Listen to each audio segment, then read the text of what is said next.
नमस्कार दोस्तों, आपका स्वागत करता हूं इस YouTube channel SK coaching centre पर। दोस्तों, आज हम लोग रीजनिंग के एक और नए पार्ट को देखने वाले हैं। ये रीजनिंग का पार्ट नंबर आपका 183 होने वाला है। अगर आप लोग इससे पहले वाले पार्ट नहीं देखे होंगे तो ज़रूर जाकर देख लीजिएगा। इस पार्ट के अंदर आज हम लोग रीजनिंग के 16 अलग अलग पार्ट से अलग अलग प्रकार के इम्पोर्टेंट प्रश्न को देखने वाले हैं, जो कि आपको आने वाले आगामी सभी परीक्षाओं के लिए काफ़ी महत्वपूर्ण होने वाला है। तो सभी प्रश्न को पहले आप लोग खुद से ज़रूर सॉल्व करने की कोशिश कीजिएगा और आप लोग हमारे साथ अंत तक ज़रूर बने रहिएगा। चलिए हम लोग एक नंबर क्वेश्चन की ओर चलते हैं। ये रहा क्वेश्चन नंबर 1। क्वेश्चन नंबर 1 आपको कह रहा है, नीचे दिए गए प्रश्न में संबंधित शब्द को चुनिए। संबंधित शब्द चुनने के लिए बोला जा रहा है। प्रश्न आपको कह रहा है, जिस प्रकार से आदमी का संबंध चलना के साथ है उसी प्रकार से आप लोगों से पूछ रहा है मछली का संबंध कौन सा शब्द के साथ होगा, जो इस वाले क्वेश्चन मार्क पे भरे जाएंगे। सबसे पहले आप लोग ये समझने की कोशिश कीजिएगा, यहाँ पर आपका आदमी से चलना किस प्रकार से लिखा हुआ है, आदमी से चलना किस प्रकार से संबंधित है, उसी प्रकार से आप लोग सोचिएगा मछली से आपका कौन सा शब्द बनेगा जो इस वाले क्वेश्चन मार्क पे भरे जाएंगे। अगर आप लोग ध्यान से देखिएगा तो आदमी जिस प्रकार से चलता है उसी प्रकार से मछली जो है वो आपका तैरता है। तैरना आपका ऑप्शन नंबर बी में दिया गया है, जो कि आपका सही उत्तर बनता है। इस वाले क्वेश्चन मार्क पे आपका तैरना भरा जाएगा। क्वेश्चन नंबर 1 का आपका ऑप्शन नंबर बी जो है सही उत्तर हो जाएगा। चलिए अगले प्रश्न की ओर हम लोग चलेंगे, क्वेश्चन नंबर 2 की ओर। ये रहा क्वेश्चन नंबर 2। क्वेश्चन नंबर 2 आपको कह रहा है, नीचे दिए गए प्रश्न में संबंधित संख्या को चुनिए। इस बार आपको संबंधित संख्या चुनने के लिए बोला जा रहा है। प्रश्न आपको कह रहा है, जिस प्रकार से 9 का संबंध 162 के साथ है उसी प्रकार से आप लोगों से पूछ रहा है 8 का संबंध कौन सा संख्या के साथ होगा, जो इस वाले क्वेश्चन मार्क पे भरे जाएंगे। ये जो प्रश्न है ये आपका नंबर एनालॉजी रीजनिंग का प्रश्न है, और जब भी आपको इस प्रकार के नंबर एनालॉजी रीजनिंग के प्रश्न देखने को मिले तो सबसे पहले आप लोग ये समझने की कोशिश कीजिएगा 9 से हम लोग 162 किस प्रकार से ला सकते हैं। 9 को हम लोग क्या करेंगे ताकि हमारा 162 बन जाए, उसी प्रकार से हम लोग सोचेंगे 8 से हमारा कौन सा संख्या बनेगा जो इस वाले क्वेश्चन मार्क पे भरे जाएंगे। सभी बच्चे पहले वीडियो को रोककर अपना दिमाग लगाइएगा। 9 से हम लोग 162 किस प्रकार से ला सकते हैं। अगर हम लोग पहले 9 का स्क्वायर करेंगे तो 9 का स्क्वायर जो है ये आपका 81 होता है, और 81 गुना 2 जो है दोस्तों ये आपका 162 होता है। उसी प्रकार से देखिएगा यहाँ पर आपका 8 दिया गया है, तो पहले हम लोग 8 के स्क्वायर करेंगे। 8 का स्क्वायर आपका 64 होता है। यहाँ पर देखिएगा 9 का स्क्वायर करने के बाद गुना 2 भी किए थे, तो यहाँ पर भी हम लोग 8 के स्क्वायर करने के बाद गुना 2 करेंगे। 64 गुना 2 जो है ये आपका 128 होता है। 128 आपका ऑप्शन नंबर सी में दिया गया है, जो कि आपका सही उत्तर हो जाएगा। इस वाले क्वेश्चन मार्क पे आपका 128 भरा जाएगा। क्लियर है। सभी प्रश्न दोस्तों आपके आने वाले आगामी सभी परीक्षाओं के लिए काफ़ी महत्वपूर्ण प्रश्न है, तो पहले आप लोग खुद से ज़रूर सॉल्व करने की कोशिश कीजिएगा। चलिए अगले प्रश्न की ओर हम लोग चलेंगे, क्वेश्चन नंबर 3 की ओर। ये रहा क्वेश्चन नंबर 3। क्वेश्चन नंबर 3 आपको कह रहा है, नीचे दिए गए श्रृंखला को पूरा करें। इस बार आपको श्रृंखला सीरीज से रिलेटेड प्रश्न दिया गया है। एक श्रृंखला सीरीज दिया हुआ है और यहाँ पर क्वेश्चन मार्क है। इस वाले क्वेश्चन मार्क पे आपका कौन सा संख्या भरा जाएगा ये आप लोगों से पूछ रहा है। सबसे पहले आप लोग श्रृंखला सीरीज को ध्यान से देखिएगा और समझने की कोशिश कीजिएगा आपका किस प्रकार का श्रृंखला दिया गया है, इसे हम लोग कैसे जल्द से जल्द सॉल्व कर सकते हैं। अगर आप लोग श्रृंखला को देखिएगा तो पहले आपका 3 दिया गया है, 3 के आगे देखिएगा तो आपका 10 दिया हुआ है, 10 के आगे देखिएगा तो आपका 24 दिया गया है, 24 के आगे आपका 52 दिया हुआ है, 52 के आगे आपका 108 है और इसके आगे आपका क्वेश्चन मार्क है।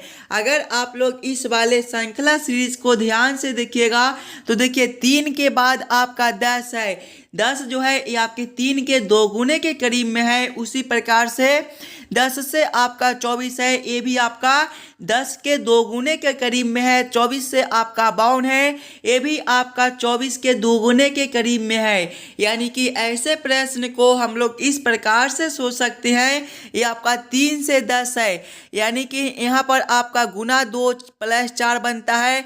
आगे आपका 10 से 24 है, यहाँ पर भी आपका गुना 2 + 4 बनता है। 24 से आपका 52 है, गुना 2 + 4 बनता है। आगे देखिएगा 52 से 108 है, गुना 2 + 4 बनता है और आगे आपका क्वेश्चन मार्क है। ध्यान से देखिएगा तो सभी में गुना 2 + 4, गुना 2 + 4, गुना 2 + 4, गुना 2 + 4, तो आगे भी दोस्तों हम लोग गुना 2 + 4 करेंगे। देखिएगा 108 गुना 2 आपका कितना होता है, 216 होता है। 216 + 4 जो है ये आपका 220 बनता है। 220 आपका ऑप्शन नंबर डी में दिया गया है, जो कि आपका सही उत्तर हो जाएगा। इस वाले क्वेश्चन मार्क पे आपका 220 भरा जाएगा। क्लियर है। चलिए अगले प्रश्न की ओर हम लोग चलेंगे, क्वेश्चन नंबर 4 की ओर। ये रहा क्वेश्चन नंबर 4। क्वेश्चन नंबर 4 जो है ये आपका वेन आरेख, वेन डायग्राम से रिलेटेड प्रश्न है।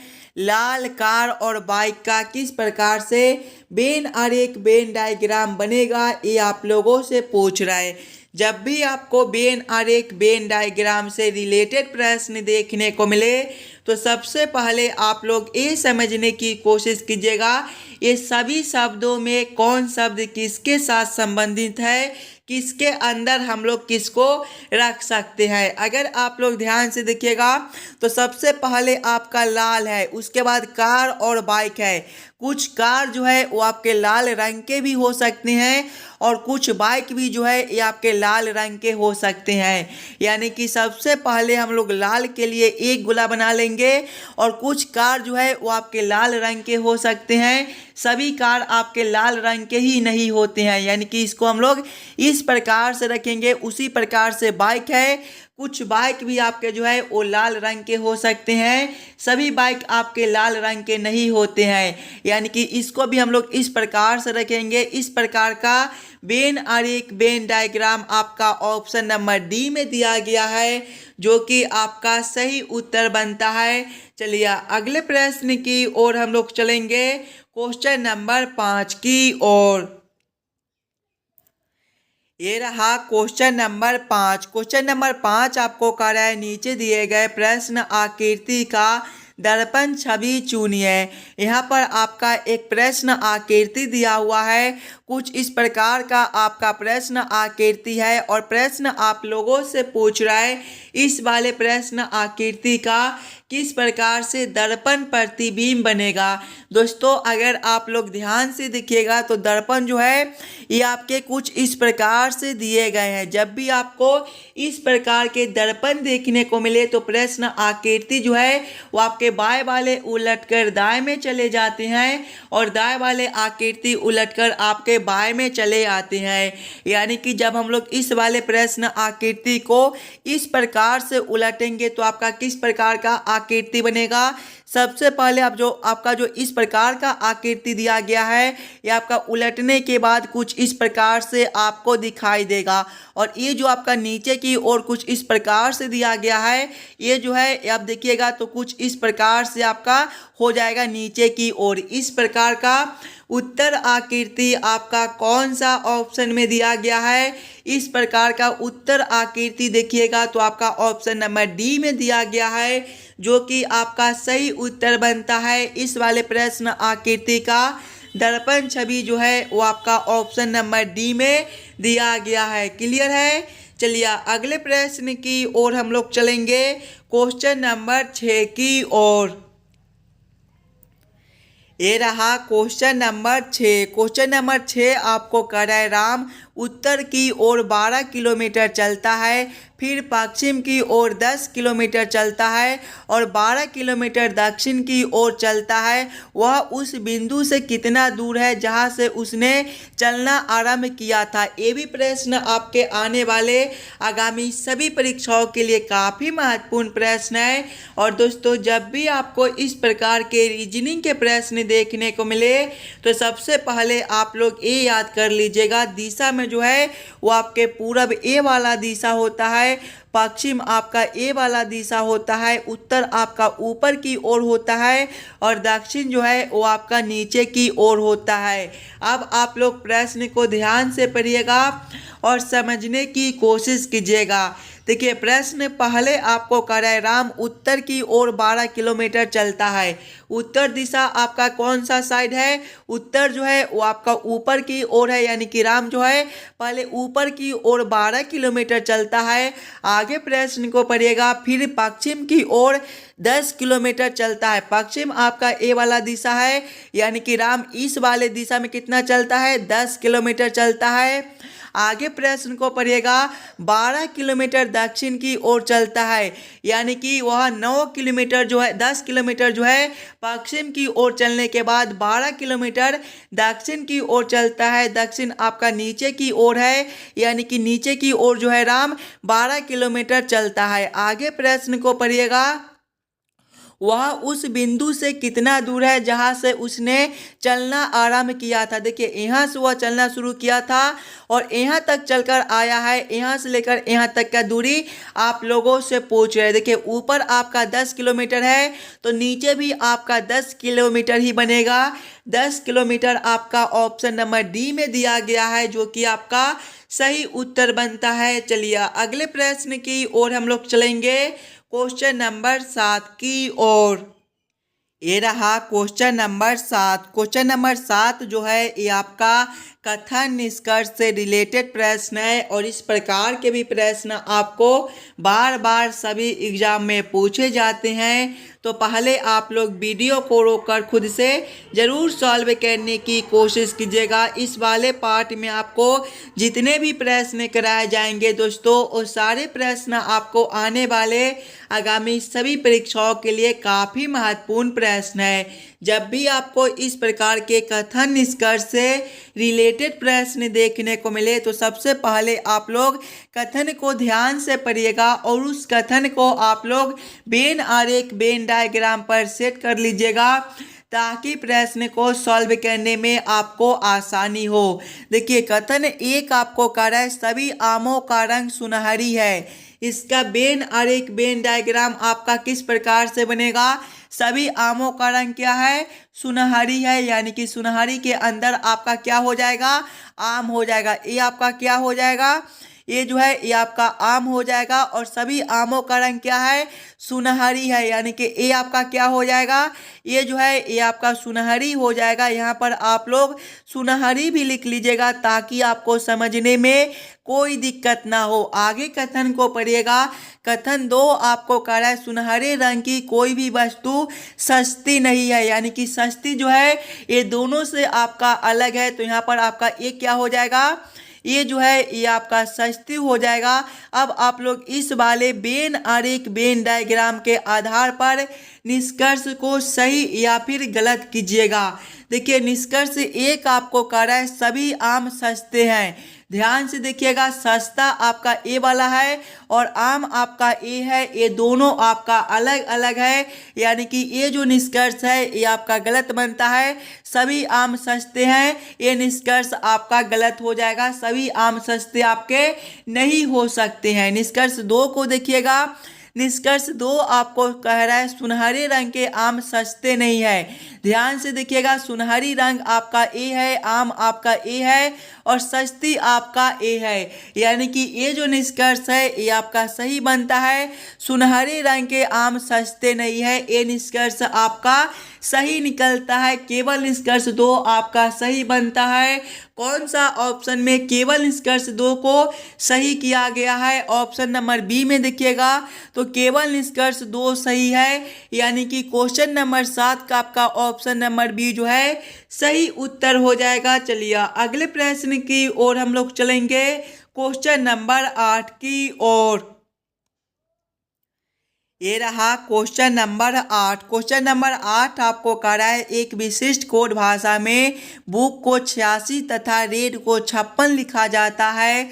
इस कोड भाषा में गुड को किस प्रकार लिखा जाएगा, ये आप लोगों से पूछ रहा है। ये जो प्रश्न है दोस्तों ये आपका कोडिंग डिकोडिंग से रिलेटेड प्रश्न है और इस प्रकार के भी प्रश्न आपको एग्जाम में देखने को मिलेंगे। और जब भी आपको इस प्रकार के कोडिंग डिकोडिंग से रिलेटेड प्रश्न देखने को मिले तो सबसे पहले आप लोग ये समझने की कोशिश कीजिएगा यहाँ पर आपका बुक से 86 किस प्रकार से लिखा हुआ है, रेड से 56 किस प्रकार से लिखा हुआ है, उसी प्रकार से आप लोग सोचेगा गुड से आपका क्या कोड बनेगा। अगर आप लोग ध्यान से देखिएगा बुक को तो बुक जो है ये आपका BOOK से मिलकर बनता है।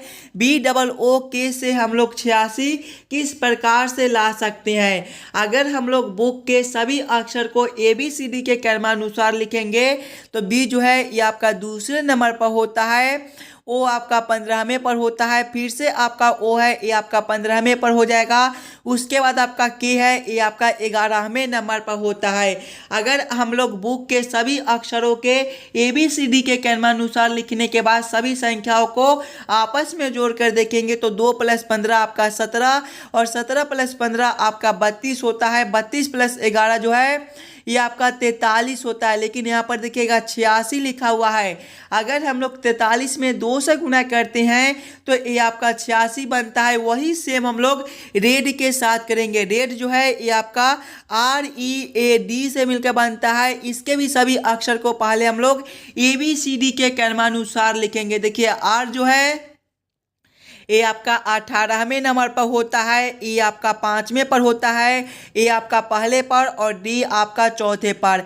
सभी संख्याओं को ABCD के क्रमानुसार लिखने के बाद यहाँ पर देखिएगा सभी को आपस में जोड़ लिए थे तो वही सेम हम लोग यहाँ पर करेंगे। ये सभी संख्याओं को भी हम लोग आपस में जोड़ लेंगे। 8 + 5 आपका 23 होता है, 23 + 1 आपका 24 और 24 + 4 जो है ये आपका 28 होता है। देखिएगा जोड़ने के बाद 2 से गुना भी किए थे तो इसमें भी 2 से गुना करेंगे। 28 × 2 जो है ये आपका 56 होता है। देखिए 56 आपका यहाँ पर दिया गया है, यानी कि इसी प्रकार से इस वाले प्रश्न को हम लोग सॉल्व कर सकते हैं। तो वही सेम हम लोग गुड के साथ करेंगे। गुड जो है ये आपका GOOD से मिलकर बनता है।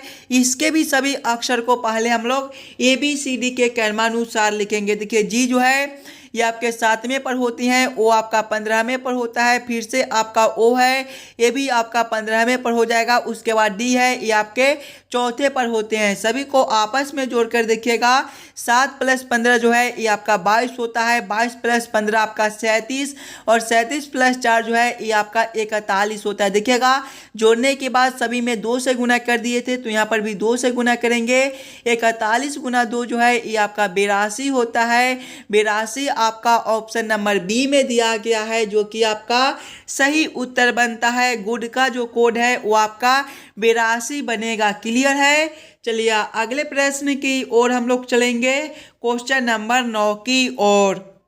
ये रहा क्वेश्चन नंबर 9। क्वेश्चन नंबर 9 आपको कह रहा है हरी को याद है कि उसके पिता का जन्मदिन 13 और 16 जून के बीच में पड़ता है, जबकि उसकी बहन को याद पड़ता है कि उसके पिता का जन्मदिन 14 और 18 जून के बीच में पड़ता है। उनके पिता का जन्मदिन किस दिन को होगा? जिस पर दोनों सहमत हो। ये भी प्रश्न आपके लिए काफ़ी इम्पोर्टेंट प्रश्न है और एकदम आसान सा प्रश्न है, थोड़ा सा दिमाग लगाइएगा तो इस वाले प्रश्न को आप लोग आसानी के साथ सॉल्व कर पाइएगा। देखिए प्रश्न पहले आपको क्या कह रहा है, हरि को याद है कि उसके पिता का जन्मदिन 13 और 16 जून के बीच में पड़ता है। 13 और 16 जून के बीच में पड़ता है, यानी कि ना तो 13 जून को पड़ता है और ना ही 16 जून को पड़ता है। इसके बीच वाले दिन जो है वो आपके 14 जून और 15 जून बनते हैं, यानी कि या तो 14 जून को हो सकता है या फिर 15 जून को हो सकता है। आगे प्रश्न को पढ़िएगा। आगे प्रश्न आपको कह रहा है उसकी बहन को याद पड़ता है कि उसके पिता का जन्मदिन 14 और 18 जून के बीच में पड़ता है, यानी कि ना तो 14 जून को पड़ता है और ना ही 18 जून को पड़ता है। इसके बीच वाले दिन को देखिएगा तो आपका 15 जून हो जाएगा, 16 जून हो जाएगा और 17 जून हो जाएगा। ध्यान से देखिएगा 14 और 15 है और यहाँ पर देखिएगा 14 जो है वो आपके नहीं हो सकता है, इसलिए कि उसका बहन को याद है कि 14 और 18 जून के बीच में पड़ता है, यानी कि यहाँ पर केवल आपका 15 बनता है। और इसमें देखिएगा तो आपका 16 और 17 भी बनता है। 16 और 17 को देखिएगा तो उसका भाई को क्या याद है, हरि को क्या याद है कि 13 और 16 जून के बीच ही पड़ता है, यानी कि ना तो आपका 17 हो सकता है और ना ही 16 हो सकता है, यानी कि 15 जून का उसका पिता का जो है वो जन्मदिन पड़ता है। 15 जून आपका ऑप्शन नंबर बी में दिया गया है, जो कि आपका सही उत्तर हो जाएगा। चलिए अगले प्रश्न की ओर हम लोग चलेंगे, क्वेश्चन नंबर 10 की ओर। ये रहा क्वेश्चन नंबर 10। क्वेश्चन नंबर 10 आपको कह रहा है नीचे दिए गए निम्नलिखित शब्दों का सही क्रम बताएं। मकान, सड़क, कमरा, नगर और जिला का किस प्रकार से सही क्रम बनेगा, ये आप लोगों से पूछ रहा है। सबसे पहले आप लोग सभी शब्दों को ध्यान से देखिएगा और समझने की कोशिश कीजिएगा ये सभी शब्दों का आपका किस प्रकार से सही क्रम बनेगा। देखिए इसमें सबसे पहले जो है वो आपके कमरा हो जाएगा 3 नंबर, कमरा के बाद जो है वो आपका मकान हो जाएगा, यानी कि 1 नंबर, मकान के बाद आपका सड़क हो जाएगा, यानी कि 2 नंबर, सड़क के बाद आपका नगर हो जाएगा, यानी कि 4 नंबर, और नगर के बाद आपका जिला बनेगा, यानी कि 5 नंबर। कौन सा ऑप्शन में आपका 3, 1, 2, 4, 5 दिया गया है? 3, 1, 2, 4, 5 आपका ऑप्शन नंबर सी में दिया गया है, जो कि आपका सही उत्तर हो जाएगा। चलिए अगले प्रश्न की ओर हम लोग चलेंगे, क्वेश्चन नंबर 11 की ओर। ये रहा क्वेश्चन नंबर 11। क्वेश्चन नंबर 11 आपको कह रहा है नीचे दिए गए प्रश्न में विषम संख्या को पहचान करें। इस बार आपको विषम संख्या चुनने के लिए बोला जा रहा है। जब भी आपको विषम संख्या चुनने के लिए बोले तो सबसे पहले आप लोग चारों ऑप्शन को ध्यान से देखिएगा और समझने की कोशिश कीजिएगा। ये चारों ऑप्शन में आपका सबसे अलग ऑप्शन कौन सा दिया गया है? जो ऑप्शन आपका सबसे अलग होगा वही ऑप्शन आपके सही उत्तर भी हो जाएंगे। ऑप्शन ए में देखिएगा 126 है, ऑप्शन बी में 215 है, ऑप्शन सी में 342 है और ऑप्शन डी में आपका 511 दिया गया है। अगर आप लोग ध्यान से देखिएगा ये सभी संख्याओं को, तो ये सभी संख्या जो है ये आपके किसी न किसी संख्या के क्यू के करीब में दिए गए हैं। जैसे कि ऑप्शन नंबर ए में आपका 126 है, ये जो है ये आपका 5 का क्यू प्लस 1 बनता है। ऑप्शन बी में आपका 215 है, ये जो है ये आपका 6 का क्यू माइनस 1 बनता है। ऑप्शन सी में 342 है, ये आपका 7 का क्यू माइनस 1 बनता है। ऑप्शन डी में 511 है, ये आपका 8 का क्यू माइनस 1 है। अगर आप लोग ध्यान से देखिएगा यहाँ पर तो सभी में देखिए क्यू के बाद माइनस 1 माइनस 1 माइनस 1, जबकि ऑप्शन नंबर ए में प्लस 1 कर दिया गया है, तो ए ऑप्शन आपका सबसे अलग बनता है। तो क्वेश्चन नंबर 11 का आपका ऑप्शन नंबर ए जो है सही उत्तर भी हो जाएगा। चलिए अगले प्रश्न की ओर हम लोग चलेंगे, क्वेश्चन नंबर 12 की ओर। ये रहा क्वेश्चन नंबर 12। क्वेश्चन नंबर 12 आपको कह रहा है नीचे दिए गए प्रश्न आकृति को पूरा करें। यहाँ पर आपका एक प्रश्न आकृति दिया हुआ है, कुछ इस प्रकार का आपका प्रश्न आकृति है और प्रश्न आप लोगों से पूछ रहा है इस वाले क्वेश्चन मार्क पे आपका कौन सा आकृति भरा जाएगा। इसके लिए सबसे पहले आप लोग प्रश्न आकृति को ध्यान से देखिएगा और समझने की कोशिश कीजिएगा आपका किस प्रकार का प्रश्न आकृति दिया गया है। अगर आप लोग ध्यान से देखिएगा तो देखिए सबसे पहले आपका इस वाले खंड में आपका कुछ इस प्रकार का एक आकृति बनता है, यानी कि इस वाले खंड में भी आपका जो है कुछ इसी प्रकार का आकृति पूरा हो जाएगा, यानी कि ये जो है यहाँ पर कुछ इस प्रकार के आपके पहले आकृति बनेंगे। उसके बाद देखिएगा एक लाइन आपका इस प्रकार से है तो एक लाइन यहाँ पर भी आपका इस प्रकार से दिया गया है। उसके बाद देखिएगा तो सभी में आपके कुछ इस प्रकार से आकृति दिए गए हैं, यानी कि इस वाले खंड में भी आपके जो है कुछ इस प्रकार के आकृति भरे जाएंगे, यानी कि इस प्रकार का उत्तर आकृति आपका कौन सा ऑप्शन में दिया गया है। देखिएगा इस प्रकार का उत्तर आकृति जो है वो आपका ऑप्शन नंबर ए में दिया गया है, जो कि आपका सही उत्तर बनता है। इस वाले उत्तर आकृति को रखने पर ये जो प्रश्न आकृति है ये आपका पूरा हो जाएगा। चलिए अगले प्रश्न की ओर हम लोग चलेंगे, क्वेश्चन नंबर 13 की ओर।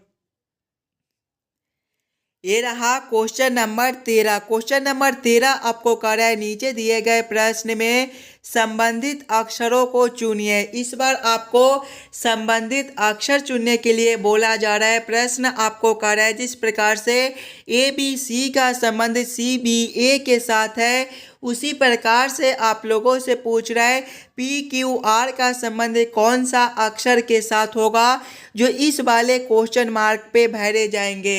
ये जो प्रश्न है एकदम आसान सा प्रश्न है, थोड़ा सा दिमाग लगाइएगा तो इस वाले प्रश्न को दोस्तों आप लोग आसानी के साथ सॉल्व कर पाइएगा। सबसे पहले आप लोग ये समझने की कोशिश कीजिएगा यहाँ पर आपका ए बी सी से सी बी ए किस प्रकार से लिखा हुआ है। अगर आप लोग ध्यान से देखिएगा तो पहले आपका ए बी सी दिया गया है। अगर हम लोग ए बी सी के सभी अक्षरों को उलट दे, यानी कि लास्ट वाले संख्या को पहले लिखेंगे, लास्ट वाले अक्षर को पहले लिखेंगे, उसके बाद वाले अक्षर को फिर लिखेंगे और उसके बाद वाले अक्षर को फिर हम लोग लिखेंगे तो आपका सी बी ए बनता है। यहाँ पर आपका सी बी ए दिया गया है। उसी प्रकार से जब हम लोग पी क्यू आर के सभी अक्षर को उलटेंगे तो पहले आपका आर हो जाएगा, उसके बाद आपका क्यू हो जाएगा, उसके बाद आपका पी हो जाएगा। कौन सा ऑप्शन में आपका आर क्यू पी दिया गया है?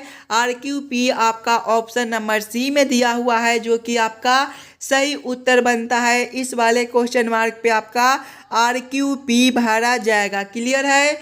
चलिए अगले प्रश्न की ओर हम लोग चलेंगे, क्वेश्चन नंबर 14 की ओर। ये रहा क्वेश्चन नंबर 14। क्वेश्चन नंबर 14 आपको कह रहा है यदि x का अर्थ जोड़ कॉमा जेड का अर्थ भाग कॉमा y का अर्थ घटाओ और p का अर्थ गुना है तो दिए गए समीकरण का मान ज्ञात कीजिए। यहाँ पर आपका एक समीकरण दिया गया है 10p 2x 5y 5 बराबर क्वेश्चन मार्क। इस वाले क्वेश्चन मार्क पे आपका कौन सा संख्या भरा जाएगा ये आप लोगों से पूछ रहा है। सबसे पहले आप लोग प्रश्न को ध्यान से पढ़िएगा और समझने की कोशिश कीजिएगा प्रश्न आपको क्या कह रहा है। देखिए प्रश्न आपको कह रहा है कि x का जो अर्थ है वो आपका जोड़ है, यानी कि इस वाले समीकरण में जहाँ पर आपका x दिया गया है वहाँ पर हम लोग जोड़ को रखेंगे। जेड का अर्थ भाग है, यानी कि जेड के जगह पे हम लोग भाग को रखेंगे।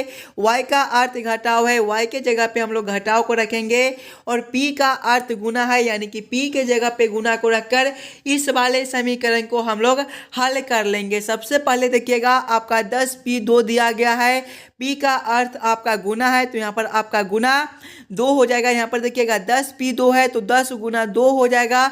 उसके बाद आपका x है, x का अर्थ क्या है? x का अर्थ आपका जोड़ है तो यहाँ पर आपका जोड़ 5 हो जाएगा। उसके बाद आपका y है, y का अर्थ घटाव है तो यहाँ पर आपका घटाव 5 हो जाएगा। जब इस वाले समीकरण को हम लोग हल करेंगे तो देखिएगा 10 गुना 2 जो है ये आपका 20 हो जाएगा। प्लस करेंगे 5 घटाव 5 आपका 0 हो जाएगा। 20 प्लस 0 जो है ये आपका 20 ही बनता है। 20 आपका ऑप्शन नंबर सी में दिया गया है, जो कि आपका सही उत्तर भी हो जाएगा। इस वाले क्वेश्चन मार्क पे आपका 20 भरा जाएगा। क्लियर है? चलिए अगले प्रश्न की ओर हम लोग चलेंगे, क्वेश्चन नंबर 15 की ओर। ये रहा क्वेश्चन नंबर 15। क्वेश्चन नंबर 15 आपको कह रहा है नीचे दिए गए अक्षर श्रृंखला को पूरा करें। इस बार आपको अक्षर श्रृंखला से रिलेटेड प्रश्न दिया गया है।